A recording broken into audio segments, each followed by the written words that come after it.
Have you ever thought of someone, and then they suddenly call you? Or walked into a bookstore, only to have a book fall off the shelf with exactly the message you needed to hear? Some call it coincidence, others call it fate. But Carl Jung, one of the greatest minds of psychology, called it something else entirely: synchronicity. A mysterious bridge between the inner and outer world. A thread that connects the invisible and the visible. A sign that meaning itself is more powerful than logic.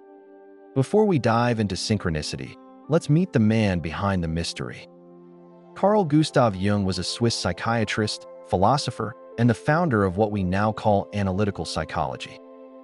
He gave us groundbreaking ideas like the collective unconscious, psychological archetypes, the shadow self, and the process of individuation.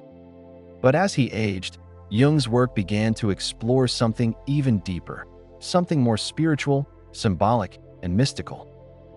Synchronicity, as Jung described it, is the meaningful coincidence of two or more events, where something other than the probability of chance is involved. It's not cause and effect.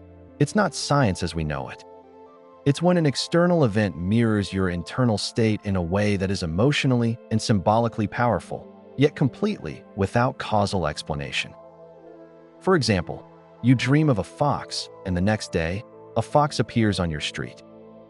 You're feeling lost, and a stranger says a sentence that hits you like lightning, exactly what you needed to hear.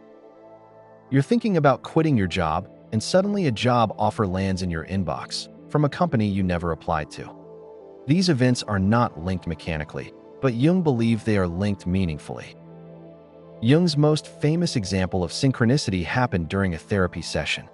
A patient was telling him about a dream involving a golden scarab, a symbol of rebirth in Egyptian mythology. Suddenly, Jung heard a tapping at the window. He opened it, and in flew a beetle, a scarabaeid, rare in that region. The beetle and the dream were not logically connected. But to Jung, it was a powerful symbolic convergence. That moment helped the patient break through a psychological block, and she finally began to heal. To understand synchronicity, you need to understand one of Jung's most radical ideas: the collective unconscious. This is not just your personal memories and experiences. It's a deep, shared reservoir of symbols, instincts, and patterns that every human carries. Within this space live the archetypes, the hero, the mother, the trickster, the wise old man. Jung believed that synchronicities emerge when your personal psyche resonates with this deeper field. In a way, it's as if the universe is a mirror reflecting back to you the things your soul is trying to understand. Jung wasn't alone in this exploration. He collaborated with physicist Wolfgang Pauli, a Nobel laureate who saw similar patterns in quantum physics. Together, they proposed that there might be a third principle, besides causality and chance, that organizes reality, a principle based on meaning. This makes synchronicity more than just a personal phenomenon. It suggests that the universe itself might have a kind of psychic structure, an intelligence that responds to human consciousness. Think about your own life. Have you ever had a moment that felt like more than coincidence? A breakup, followed by a song on the radio that said exactly what you couldn't put into words. A painful decision, and a sign that seemed to say, keep going. These aren't always grand or mystical. Sometimes they're subtle, like whispers from the unconscious. Jung believed that paying attention to these moments can guide us through personal transformation. Of course, many critics see synchronicity as nothing more than pattern seeking. The brain is wired to find connections, even where none exist. And correlation, as we know, is not causation.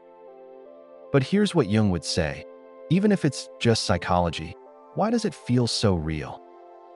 Why is it so meaningful? Meaning is not a hallucination. It's the fuel of the soul. Jung believed that the goal of life was individuation, becoming whole by integrating your conscious and unconscious self. Synchronicities are like signposts on that path. They may show up when you're stuck, you're at a crossroads, or when you're about to change. They can't be summoned at will. But when they come, they demand your attention. Jung's message? Don't dismiss them. Reflect on them. Write them down. Look for patterns in your life. They may be messages from the deepest parts of your being. We live in an age of algorithms, data, and reason.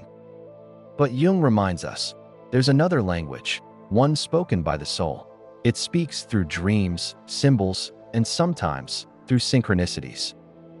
You don't have to believe in magic, but you can believe in meaning.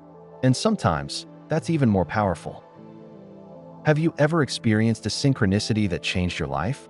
Share it in the comments below. Your story might be the sign someone else needs. And if this video sparked something in you, don't forget to like, subscribe, and hit the bell, because the journey into the soul is just beginning.